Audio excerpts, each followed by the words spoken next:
Good morning, everyone, and welcome to day 3 of Airport Safety Week 2020. For those who don't know me, my name is Sam Layton. I am the Regional Airports Manager and Industry Development Manager here at the AAA. So, as everybody knows, foreign object debris. Day 3 is always exciting with our FOD walk, participated by many of our members over all of our airports, ranging from Sydney right down to small regional aerodromes. So FOD can include a wide range of material, including loose hardware, pavement fragments, catering supplies, building materials, rocks, sand, and pieces of luggage, even wildlife. FOD may be found anywhere in the airport environment. And to find out more, please log on to airports.asn.au/Airport Safety Week and download the AAA's industry resources that we have uploaded for today. FOD costs the aviation industry internationally around $13 billion a year. So it's always very important to make sure we recognise the importance of FOD during Airport Safety Week. Make sure you're following the AAA on social media to take part in the Airport Photo of the Day competition and share your images and videos using hashtag ASW 2020. We also have a daily quiz which is launched as part of the Airport Safety Week daily updates. You could have the chance to win a $100 Visa gift card simply by registering to participate in Airport Safety Week and completing the quiz. Before we commence with today's webinar, I would like to introduce you to AAA CEO James Goodwin. Thank you, James. Thanks, Sam, and thanks everyone. Look, I just wanted to pop in today just to wish everyone all the best for Airport Safety Week and thank everyone for the efforts that they've been putting into the week so far. Really great to see so many people getting involved. I know it's a bit different this year with COVID and all of those restrictions that we have in place, but good to see that the safety is still a top priority for us and has not changed and has not diminished despite fewer aircraft flying at the moment. I hear that the quizzes are very popular every day, so that's great to see that close to 150 people participating in that, so that's good. I was also encouraged to see that our airport partners are getting behind it this year as they do. So good to see some pictures and some involvement from Air Services Australia, from CASA, from the ATSB, really encouraging to see them getting behind it as well. Today, FOD Day, interesting, a new FOD issue emerging with masks, with almost all passengers on aircraft at the moment wearing masks while they're flying. I flew last week and it was encouraging to see that and to hear that when we arrived that there was an in-flight announcement that you were to keep your mask on until you entered the terminal. That probably was lost on a number of those passengers to know what that meant, but that is to make sure that we don't have people taking off their mask whilst they're moving, particularly on an airfield. To get into the terminal, and that they should safely dispose of the mask in the terminal. So we've got a new FOD risk with all those people wearing disposable masks. So that's also a new thing for us to consider in these COVID times. We've got so many new challenges with COVID, and that's just another one that's presented it. But I'm sure, as we always do, we'll work with our partners and with the travelling public to make sure that we are maintaining safety on the airfield. So that's all from me, but I wanted to just pop in and appreciate everybody's efforts. So thanks, Sam.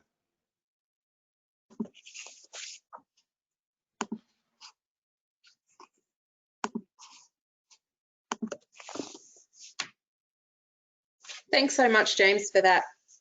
So now I'd like to introduce today's webinar, Critical Incident Command, Leadership and Decision Making.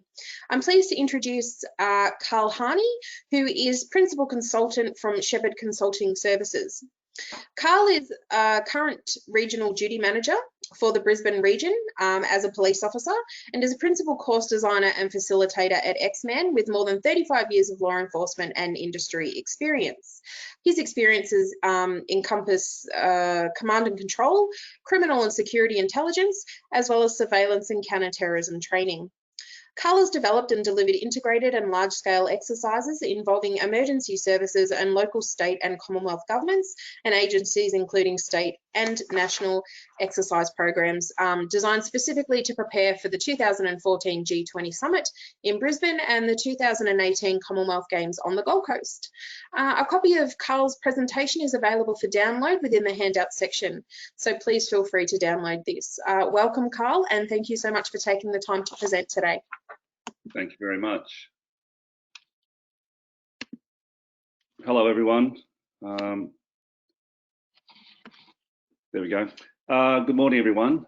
Thanks for the introduction. Yeah, look, today's critical incident command, they're words that we resonate with us, particularly those working in the airport environment. We know that leadership and decision-making at times of crisis is a very important tool to have in your tool belt. So what I hope to do today is to go through some of the methodologies and some of the practices we put in place, we being the Royal We of the Queensland Police, but also to give it a little bit of a spin towards the other businesses and organisations that also deal with critical incidents. As was said, my background, I'm still a current serving police officer, so I suppose my currency, I guess, as being a consultant in these days is my currency. I still do this as core business. My role is to attend critical incidents on a daily basis, which I still do now. So a lot of the theory and a lot of the methodology I'm going to go through today is operationally applied by me on a regular basis. Previously, I was the ANZ CTC National Capability Advisor for Exercise Management. And right throughout, you'll see a common theme with me that exercising, practicing, investing in your people is one of the best things you can do to prepare for a crisis or emergency situation. I was the project manager for the 2018 Commonwealth Games on the Gold Coast. We produced over 250 exercises in a 2-year period to prepare our police, our emergency services and our partner agencies for that event. And likewise, going back to 2014 with the G20. My passion at the moment is developing training and exercises to apply in the environment of critical incidents and of emergency management. So today, as I said, critical incident leadership strategies to apply in emergencies. It's a big topic, but I'm going to do the Reader's Digest and give you, I guess, the best of the methodologies we apply.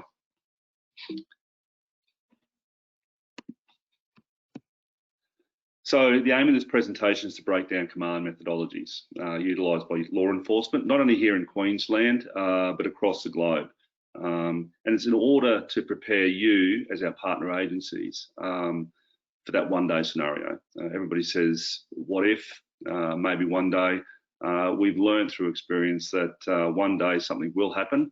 It doesn't necessarily have to be a terrorist situation or something over the top, but there are emergencies, disasters and occurrences that are outside of BAU that occur all the time. So what we're saying is prepare and be ready for those. If you understand the police approach and emergency services, we find that it's better when we turn up to an incident that our partner agencies, in our case, the Queensland airports, they sort of know what to expect. So therefore they're prepared to support us, and they sort of know what we're going to be looking for in the first 10 to 15 minutes, that crucial period where we're making critical decisions that will set up the rest of our response for that incident.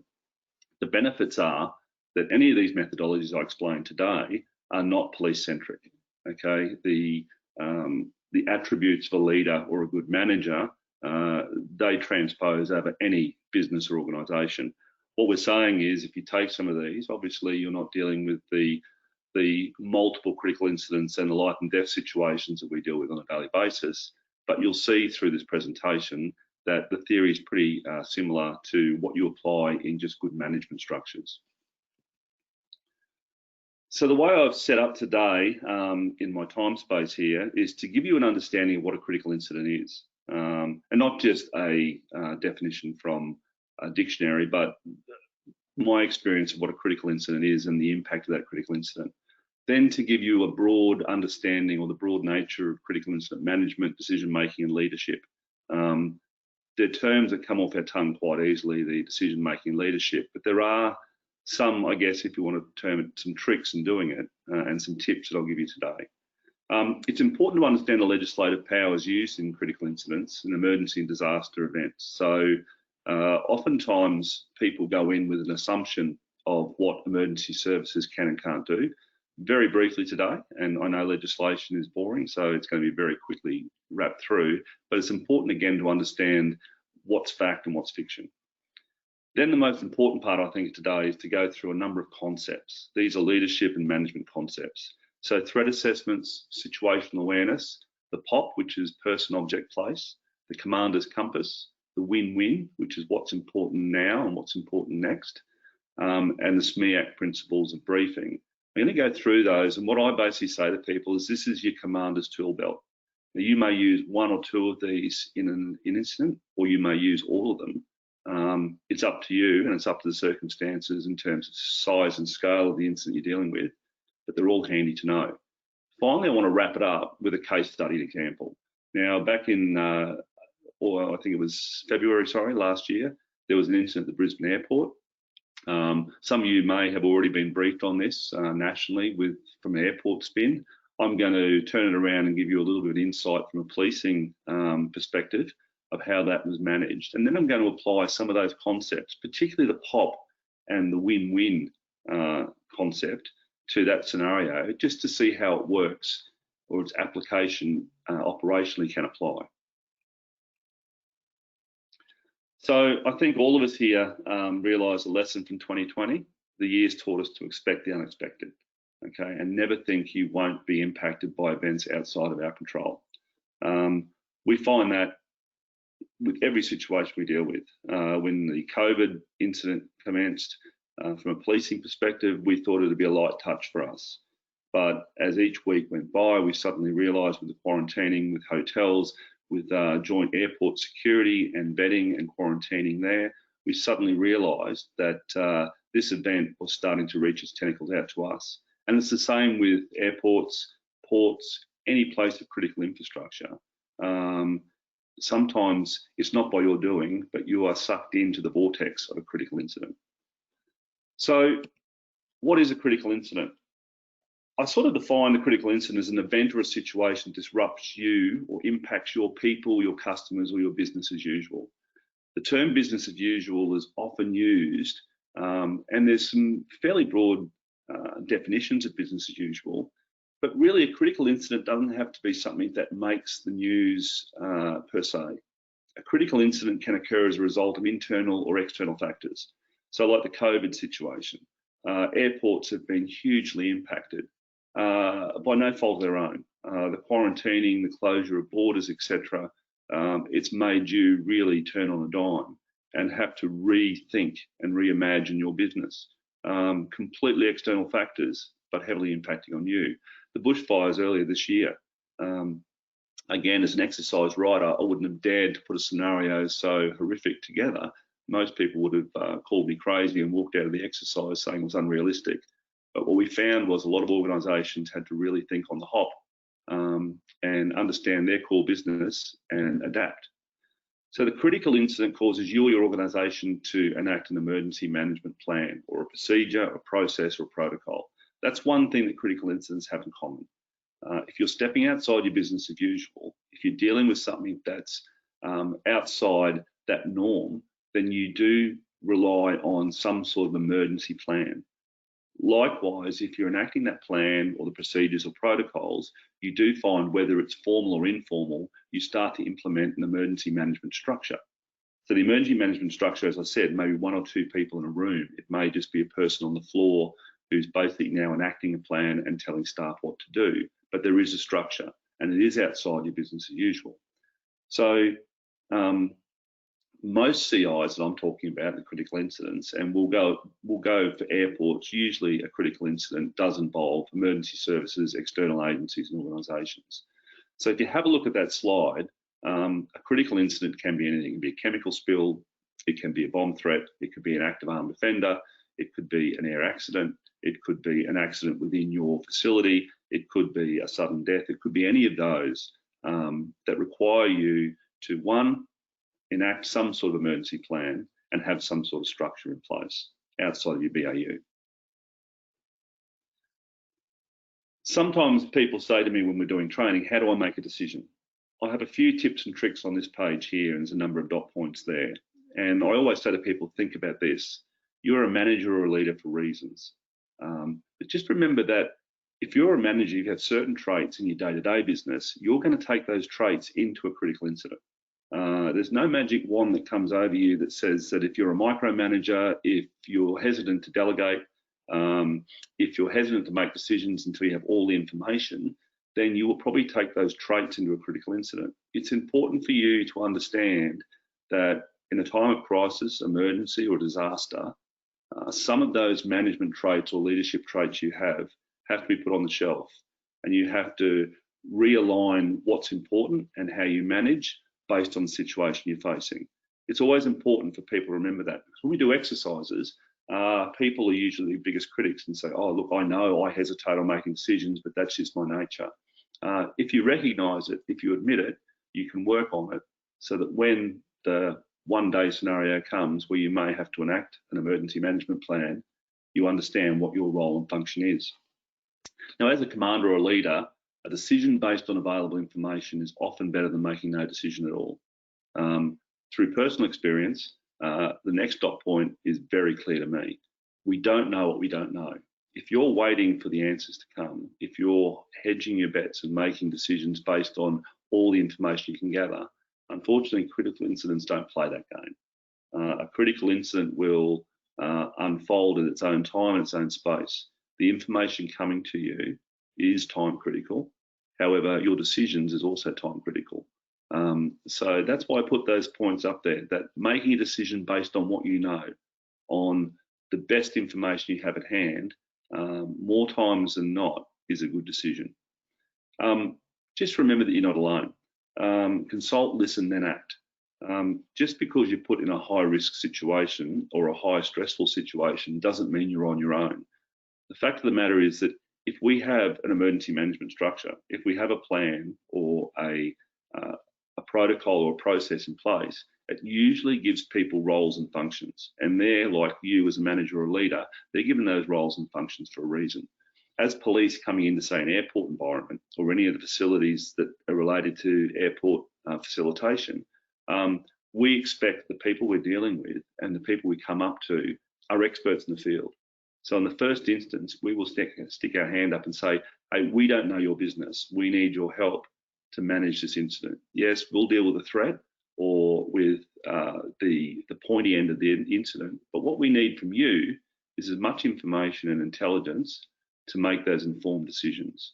So it's very important that we consult, listen, then act. Please remember, expect chaos. I have never seen an incident start off smoothly. It can go from 10 minutes to 2 hours of complete chaos. You really feel like you're failing out front. The fact of the matter is, it's the nature of a critical incident or an emergency or a disaster that it starts off a little bit ratty because you haven't bedded down your structure. You're going from business as usual in a very quick time frame to something outside of those parameters. So therefore, if you want to be a hard taskmaster, CI is not your gig, because for that first 10 to 15 minutes, usually up to an hour and a half, 2 hours, there is going to be chaos. But remember, order will return, and the order will return when you start to get a handle and a harness on that situation. You start to get the information and the intelligence. Delegate and discard the tasks and distractors that limit your ability to lead and make decisions. This is crucial. We often see leaders and managers in a corner on the phone, taking calls. Now, there are calls you need to take. One of the first things I do at a critical incident is I hand my phone to a second in charge or to somebody from an admin cell, and I tell them, unless it's this person, or someone who can help me or has information for me, take a number and I'll get back to them. My focus is forward, not backwards. So therefore, what we're saying is, if you can delegate tasks, if you can free yourself up to do the job you're doing, which is a manager or a leader, and make those critical decisions, then do it. Don't be afraid to delegate. And a lot of people think they have to hold the can for everyone. They think that basically because they are the leader, they have to do everything and make every decision.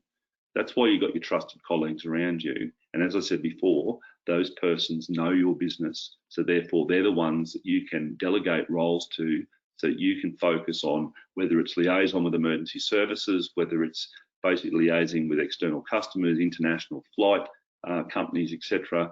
You free yourself up to do the things that you need to do and what's in your span of control. I always say this: if you need to take a walk, take that walk.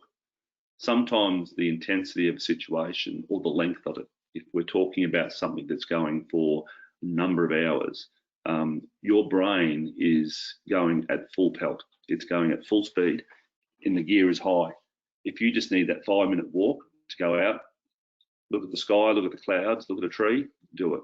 We call it commander's fade. We often see it in command rooms where overwhelmingly the information coming through just starts to swamp someone, and we're only human. Just because we're in that position doesn't mean that we, have extra capacity to assess information and bring it forward. So I always say, if you need that 5 or 10 minute break, take it. I can assure you, you'll come back refreshed and you will start making decisions appropriately again. And finally, accept help and over-resource where you can. Too much is better than too little. In any situation I have where there's, say, a mental health issue, we often have, I can talk for Brisbane and Greater Queensland, we have a number of people who call, they're threatening or attempting suicide, particularly high structures, bridges, railway tracks, etc. My first instinct is to call all the experts. Even though we know this person may come back over the railing of the bridge within 2 minutes, I call out negotiators, water rescue, high-risk rescue operators. Even if they're on their way to the scene and that person says, I'm coming back over, I'm sorry for wasting your time, it isn't a waste of time. We've effectively got who we need when we need them. You won't be criticised for having too many resources at your beck and call, as opposed to delaying those resources coming and possibly assisting in a high-risk situation. So they're broad ideas of leadership and decision making. So command and control. So I'm looking from your perspective with your Australian Airports Association. You run critical infrastructure. You're vital to the running of our economy. You're in a high risk business. If anything happens in your house, if the threat comes to you, the impact is huge. That's why for you, for your roles and your functions, you must consider the use and the capability of other combative and support agencies. And it's important to factor in the determining of a command structure of an incident and associated communication needs early. So what that means is every situation must be assessed and decisions made on that assessment. It's a no-brainer where there is a critical incident that involves criminality, a threat, violence, etc., that you're going to be thinking about police, fire, emergency services, ambulance, airport fire brigades, the AFP, all of those people coming together to assist you as the critical infrastructure owner or operator or manager. One size doesn't fit all. So when you're thinking about a command structure or communication needs, you may say, hey, this is a big incident. We need to hand over our ops room where we've got access to CCTV or access to comms. We need to establish some sort of point. Based on advice you get from emergency services that arrive, you need to be able to offer options for those incoming combative or support agencies so that seamlessly we can start to get the ball rolling in terms of identifying and resolving the issue. Every incident requires this command structure. Now, I've put in there in brackets, formal or informal. If the incident is smaller in nature, we're obviously going to have a command structure which is smaller to suit that advice. That incident.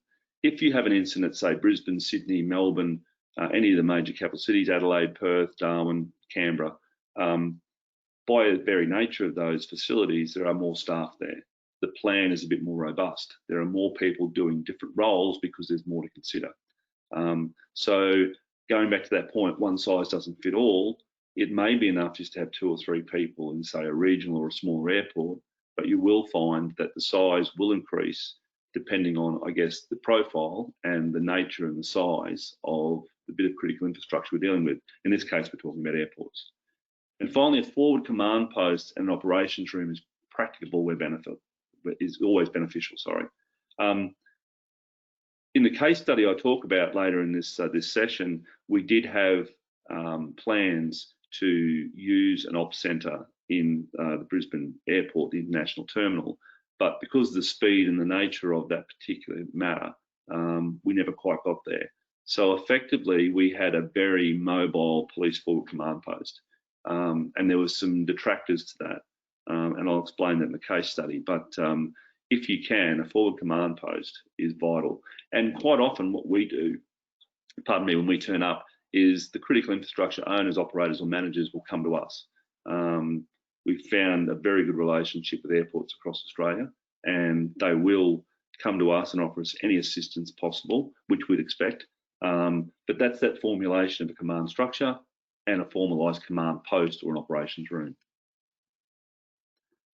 Very briefly, and I won't go too much in this, but I just want to separate fact from fiction. So legislation and emergency situations. In Queensland, and there's similar acts across the country, but I just want to point out this particular one, and then you can go back, I guess, to your state jurisdiction, police or emergency services. We have what we call the Public Safety Preservation Act. The Public Safety Preservation Act, or the PSPA, is very broad powers for police, outside of our normal powers, and it's used in emergency situations. If I declare an emergency situation, this legislation is available to me. It also covers CBR and terrorist emergencies. So it's a very broad, robust act to basically get action very quickly to potentially resolve any issue. You've got these slides, so please have a look at them at your leisure, but you can see the broad definition of an emergency situation under this act is exactly that broad. From a fire or an explosion, chemical spill, gas, radioactive material, any accident involving an aircraft, a train, a vessel or a vehicle, so basically anything that moves, bombs or explosive devices, firearms, the impact of naturally occurring events such as flood or landslides, another accident. So you'll see there by the mere nature, we've got a G section there of any other accident. The definition is very broad and can fit most instances. Down the bottom, you'll see that it says that of any of those, they have to have the potential to cause or may cause danger to health, to death, injury, distress of any person, or loss or damage of any property, or pollution of the environment, including a situation arising from any report in respect to any of the matters referred to in the paragraphs above. Now that's legal talk 101, and I won't bore you with it, but what it's saying is basically if there's any danger to people, to property, to the environment, and it's caused by one of those, we will declare an emergency situation and our powers come into play. Very importantly for airports, just remember this, in Queensland, we have a moving threat section. So basically within an area, so we can actually, when we enact the PSPA, so for example, if it was a Brisbane airport, I would give boundaries, which would be the airport precinct, if that's where the threat was, and that would then come under the control of the PSPA. That means that I can enact powers within those boundaries. But for moving issues, so if we had, for example, a motor vehicle or a vessel, or even an aircraft, that boundary can then stay with that moving threat. So that's important to understand. The trick is, if the aircraft is moving north through Queensland, it would still be invoked. If the aircraft is moving south and goes over a border, we lose the PSPA, obviously because it's out of our jurisdiction. And obviously there's something to play with the AFP there as well. But today's lecture is not so much about the legislation, it's just really to let you understand that we do have legislation that supports us. Very importantly, the Disaster Management Act, it overrules the PSPA. So if we're talking about a cyclone, a flood, and a public or a natural disaster is declared, the PSPA is null and void, and we go into our disaster management and the legislation and the laws and functions that operate under that act. So very quickly to finish this section off, if you have a look there, the powers of an emergency commander. If I declare the PSPA, I become, under that act, an emergency commander. If later on that situation is declared as terrorism, my role changes to an emergency terrorism commander. It's just words, but it does come with some extra powers. Again, you can read this through, it's more for your information, but you can see through there are a lot of powers. to surrender resources. Now, I don't declare a PSPA and then say I need those 2 747s or 737s for a catering sort of truck. The resources we need are often trucks or vehicles to get us around, some of your safety vehicles, some of your tugs. It often means that we can take up occupancy in areas within your facility. It's just whatever helps us to resolve the incident. Now remember, all of this will be done in consultation with the owner of the infrastructure. This is not an act for us to come in and kick the front door down and take over your house. It's to help us resolve the issue with you as quickly as possible. So surrender and take control of resources. You can see that we can direct a person who is capable of operating that resource to operate it as directed by him or her. So basically, if there's somebody who has a specific license to operate a piece of heavy machinery or one of your airport vehicles, we can ask that person to operate it because they have the correct licensing. Direct the evacuation, exclusion of persons. That's obviously important, particularly with bomb threats, active armed offenders. Most people self-evacuate, but if we need that requirement, we have it there. And to close traffic, pedestrian, streets, roads, private ways. So people often ask an airport, it's Commonwealth territory or it's under Commonwealth control. The PSPA does cover that in consultation with the AFP. The PSPA will stand. And as I said, it's an act to assist in the first instance until other legislation, if it exists, comes to bear. And finally, we've got some more things there to enter and cause to be entered using such force any premises, searching, removing or causing to be removed from premises if force is necessary, any animal or anything. So you can see it's very broad. Directing a person to assist or help, and destroying explosives that are found in an area specific to an emergency situation. So very broad. Two final points on legislation. This is very important for our external friends that you all are. The emergency commander or police officer must not give a resource operator a direction or help direction to a person if the direction would expose a person to imminent danger. We do not expect anybody to put themselves in harm's way. And if you for 1 minute think that a direction given or a request made is outside your safety boundaries, you have every right to raise those concerns. And under this Act, we can't force you to do it. Likewise, if we give you a reasonable request, that can't be refused, okay, unless there is a reasonable excuse. And one of the most common is obviously the above point, where it would expose that person to imminent danger. So that's a brief overview of the legislation we use in critical incidents. So let's get into some of this tool belt stuff and some of the tactical application we can put on critical incident management, leadership, and decisions. So threat assessments, again, another term we use quite often. During any incident, our officers are trained to conduct continual threat assessments. That's what police do, but you do it on a day-to-day basis. Whether it be through the management of your facility or your staff, etc., you are constantly looking and reassessing situations, any situation. It may even be a meeting. You know, good managers sit around a table and they're constantly reading people. They're reading body language, they're reading, I guess, the physical and the non-physical movements of people and the words they're using. And that's giving you a fairly good indication of a person's demeanor, how they're feeling, how the meeting's going, etc., etc. We take that to the next step and we use a term called POP, which is person, object, place. Okay, so if we go an incident, we are constantly assessing and reassessing the person or persons, the object, so the surrounds, if you like, and the place where we are.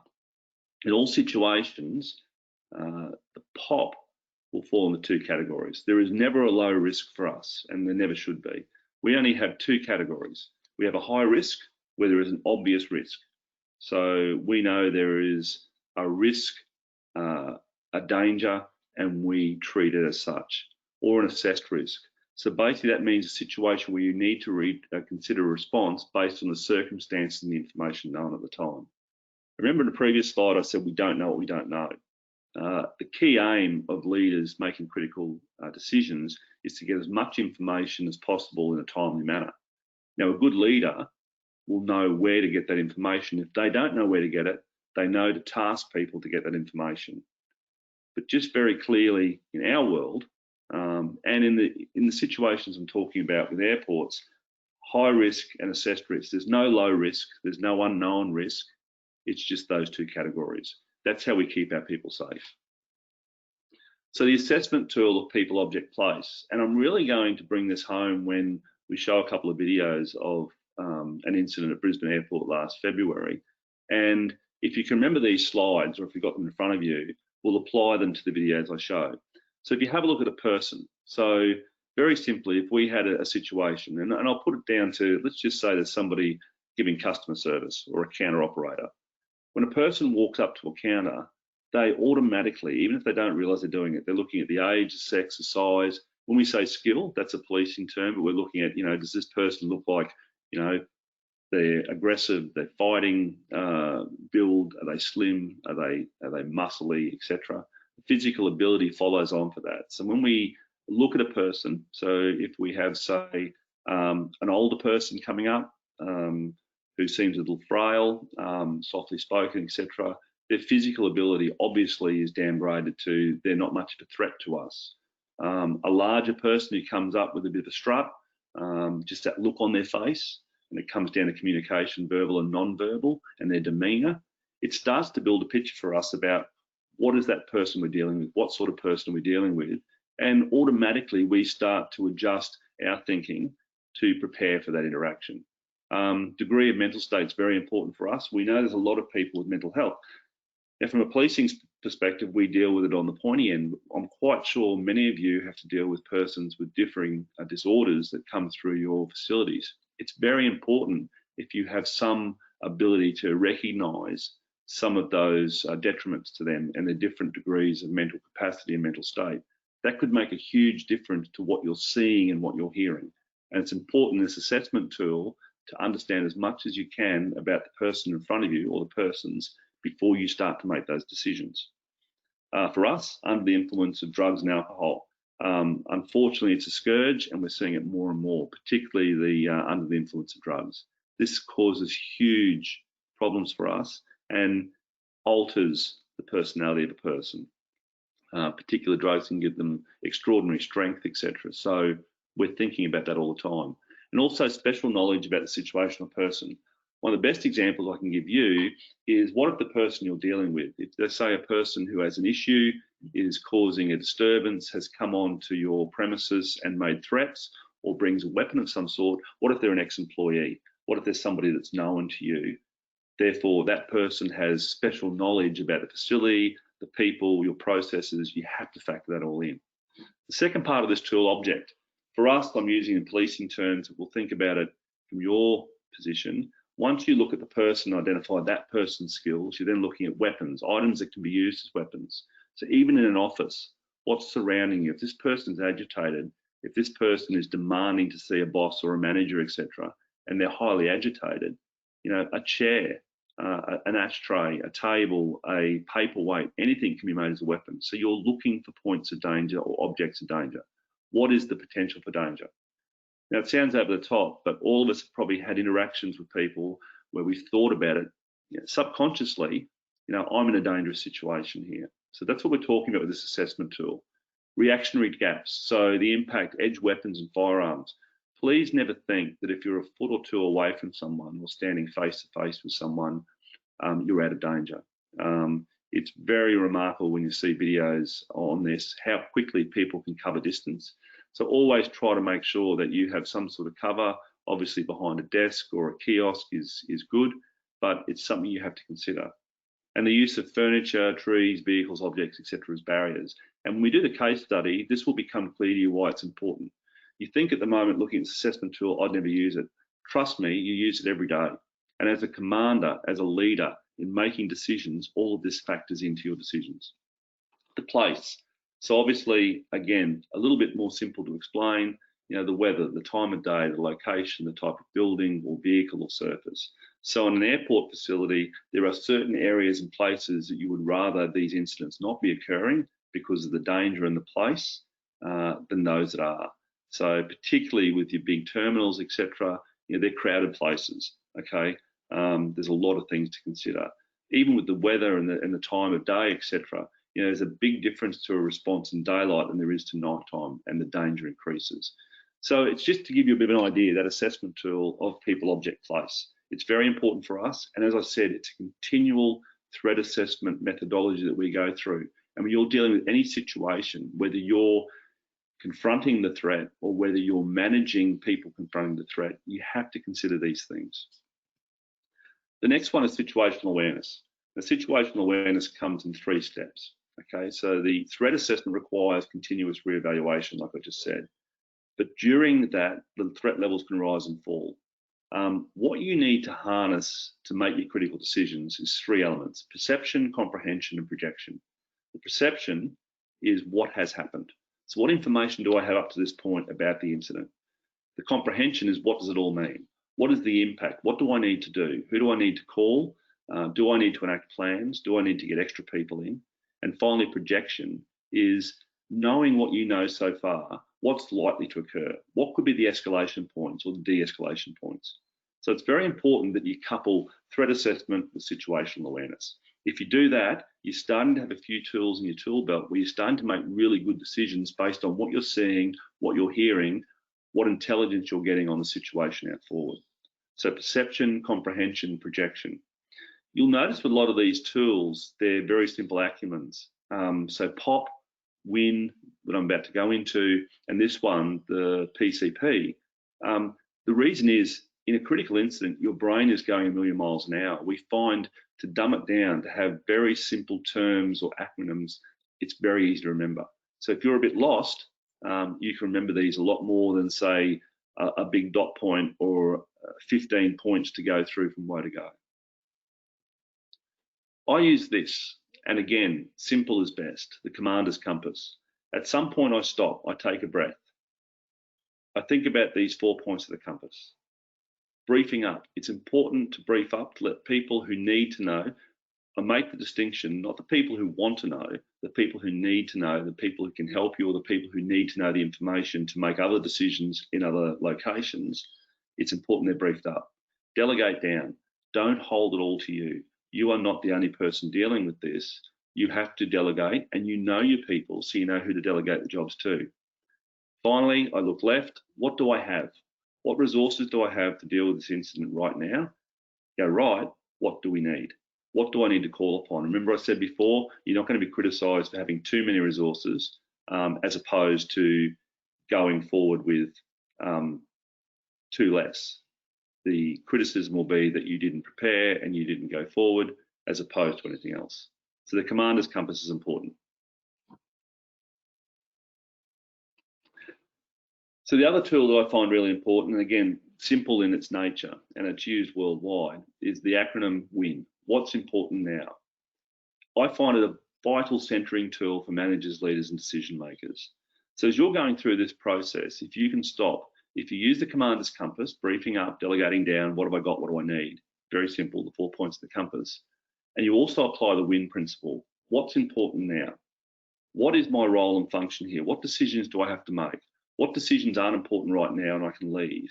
Who can I delegate this to? But what's important for me now? It may be I have to make a decision to close the airport. I have to make a decision to close runway 2.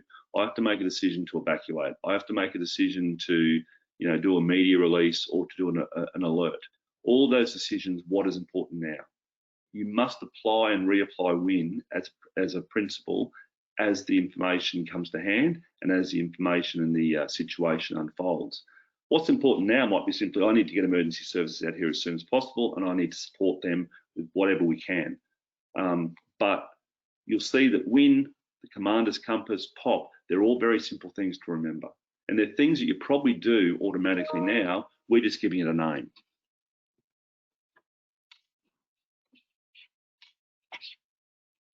Okay, so what's important now, it forces you to focus on what's important.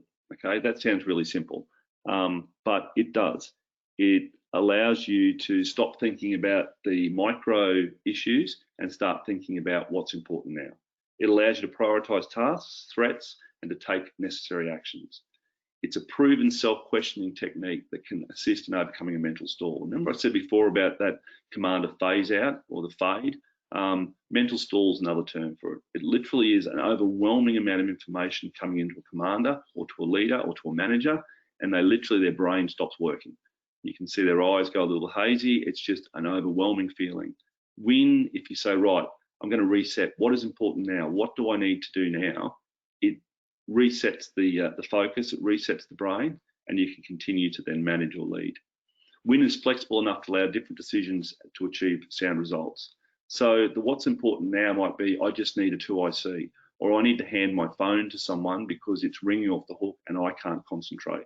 So really simple steps. If you expand on win and you add another win, what's important next? It's simple but effective. So if the situation allows itself and you've dealt with the now, start projecting forward. As part of that situational awareness, when we said projection, what's the outcome going to be? You may see that the roll-on effect from closing an airport or evacuating is there's going to be a huge delay to your schedule, that you need to contact stakeholders, international, national stakeholders, and advise them. I'm quite sure their ops centres are already aware of it, but you may need to give them some context about how long. Then you're starting to think about the rehabilitation. How long will it take you to get back on track? So win-win, again, is a very simple tool to have in that commander's kickback. So develop a plan. So given that you've got those tools in your kick bag, planning includes, but not limited to, gathering information and intelligence. So whether it's POP, whether it's your win-win, whether it's your commander's compass, situational awareness, your threat assessments, you're developing a plan based on the information you have.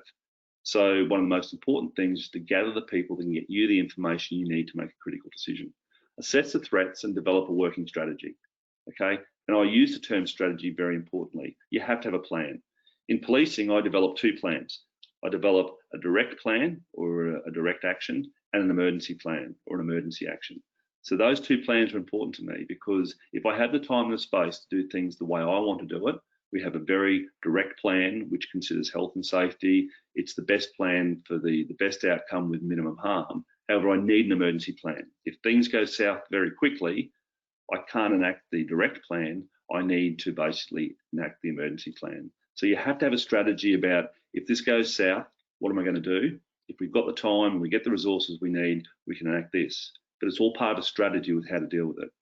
So you've got to consider your powers and policy. Okay, what can you and can't you do, and what can you and can't? Say, for example, closing airspace, etc. What is your authority? Do you need the competitive agents to help you there? You need to think about that.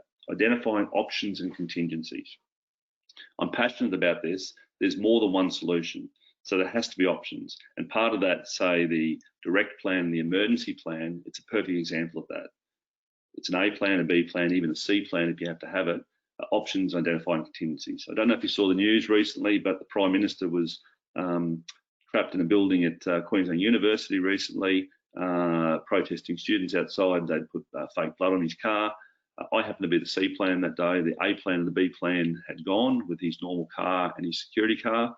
My vehicle was used as the escape pod. Thank God I didn't go down a one-way street.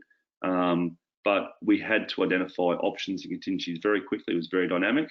And luckily for us, it worked out fine. Engage appropriate responses. Resources. If you need advice from police, fire, AFP, whoever, seek that. Okay. We talk about staying in our lanes a lot with emergency management, but at the same time, we need to collaborate. Okay. I always think the lanes are a little bit blurred. We're just one big team. Even though I'm wearing a uniform and somebody may not be, it doesn't mean we're not working together. And in fact, the person who manages the resource has more information and intelligence than I ever will. So that person is vital to me in making those decisions. Once you develop the plan, let others know the plan. Okay. I won't insult your intelligence too much with SMEAC, but situation, mission, execution, administration, and command. We call it the commander's intent. We put out a very short, sharp statement saying what we're trying to achieve, and that helps everybody in my command understand where we're going and where we're heading. I'm making decisions. I need to articulate those to those who have to enact my plan. and they need to know what I'm intending to do and how I'm going forward. It's like any good CEO or manager, you have to bring your team with you. So you can see the situation, mission execution, admin, logistics, command and communication. It's an oldie but a goldie, and it works. It's a structured way of getting information out and doing any briefing. As I said, most of you in this webinar probably have used that verbatim. So you've got it there, but it's definitely a good, again, reckoner at a time of crisis just to settle down and make sure you don't miss anything. All right, so I want to go through a case study now. I just want to back this up a little bit with some information. So the 2nd of February 2019, it was about 10 past 8. 000 calls were received at the Brisbane Communication Centre in relation to a person chasing other persons through the Brisbane International Terminal with a knife. All right, as you would imagine, this generated an immediate code 2 response for us, so lights and sirens from all over Brisbane region. We ended up having about 100 police out there. The initial response was timely, and first response crews were there only 9 minutes after the job was generated and assigned. But remember, in a time of crisis, 9 minutes is a long time. So 9 minutes had to be dealt with internally. And even when we arrived, it took us a long time to work out what was going on. So the incident inside, no matter how many exercises we do and how many drills we do, this wasn't a drill. Murphy's Law, it happened at night. It happened on a weekend when all our specialists and our experts are home in bed. This was happening at Brisbane Airport, and courtesy of the great CCTV footage from Brisbane International Airport, you can see the middle one there, the fellow in the white with the shorts, is the person of interest in this particular case. Over the next 5.5 hours, police, along with our friends at the Brisbane Airport and responding agencies, were faced with a complex, high-risk incident involving an offender with a crowded place who apparently had the capability and intent to cause harm. So our worst nightmare, the presence of an explosive device threatened. We had no reason to suspect it wasn't after he threatened that he had an IED, and other threats by the offender that he had secondary devices on the Gold Coast created a situation that tested response capability and capacity of all involved. So as you can see from this, again, this is not spy technology, that's the excellent work and the excellent CCTV capture. That was a device that the male person claimed was an IED, quite convincing, and he had a remote control in his hand that he was waving around saying we were going to cause trouble if we came near him. And as you can see, emergency services stacking and waiting outside to go in. To respond, manage and resolve this incident, we established a forward command, and senior police and specialist teams were required to undertake coordinated multi-agency response. Okay, so we were looking at de-escalating the incident, ensuring the safety of responders, members of the public, and if possible, the offender himself. Bearing in mind that we had an international airport with international flights that were going to be delayed because of the actions or reactions we took. Now, that doesn't count in terms of our decision making. It's in the back of your mind is another concept about sterile areas, airside, the dangers of that person making it to the other side of security barriers. All that's being factored, so you can understand how quickly and how immense the problem is. Resource management, our teams arrived, our specialists arrived, he was contained, and luckily he was taken into custody without injury to anyone or serious damage. At 21:32, he was taken into custody. So that's only 2 hours and 50 minutes after the first 000 call. So at 22:59, the airport was effectively handed back. So we'd done the crime scene, we'd taken photos, and we realised the importance, because of our good relationship with Brisbane Airport, that we needed to get the airport back in their hands because they had a job to do, and we didn't want to delay flight schedules, etc. So that's the background. Now, because of time limitations, I just want to show you 3 videos. And the 3 videos I want to show you relate to applying some of the concepts I've given you. So I'll hand back to the team in Canberra to play the first video.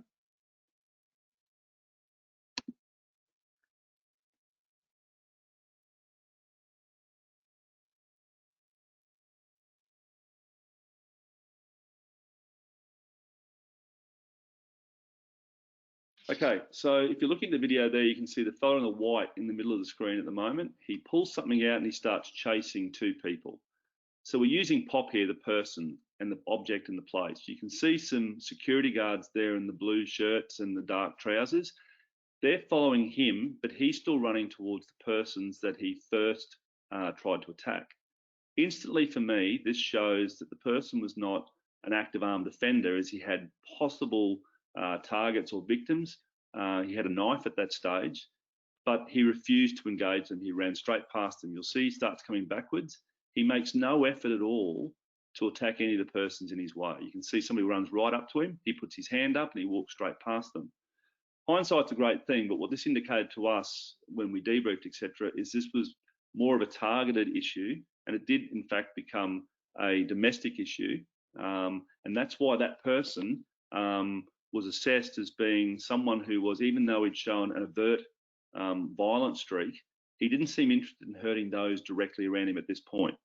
Now, remembering that that person had shown that he had a propensity and a capacity, we couldn't take it for granted. The work of the security guards, I don't know if you saw it there, but it was excellent. They tried to triangulate, they tried to contain that person. Exactly what police would do, we look at trying to shrink that area of risk as much as possible. So the risk assessment there was high. There was a known threat, they applied that. The POP, they were looking around trying to clear people. What you noticed was from that video that people started running. There was no orderly evacuation. That's an issue for us as well. If we go to the next video.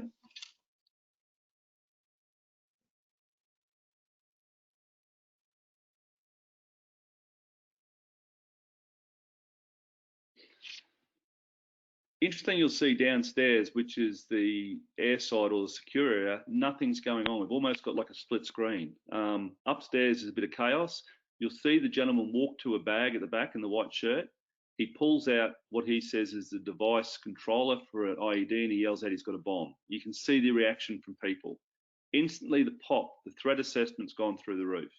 All right, now we've got the presence of an IED.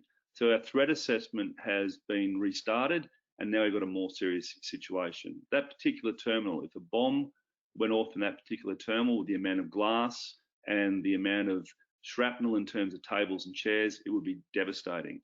You can see that people are basically self-evacuating. This was something that we hadn't anticipated. Very quickly, everybody rushed out. The only problem was they just rushed out to the front of the terminal and they stood there. So it was still in harm's way. You can see there's no police there at the moment.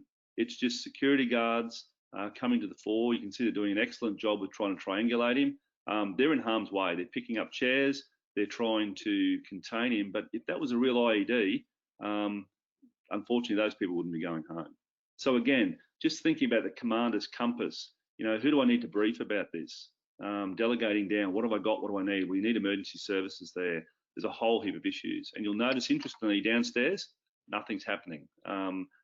Upstairs, there's an incident. Downstairs, it's business as usual. So it's an interesting dynamic. We go to the third video now, and I'll finish off with this one.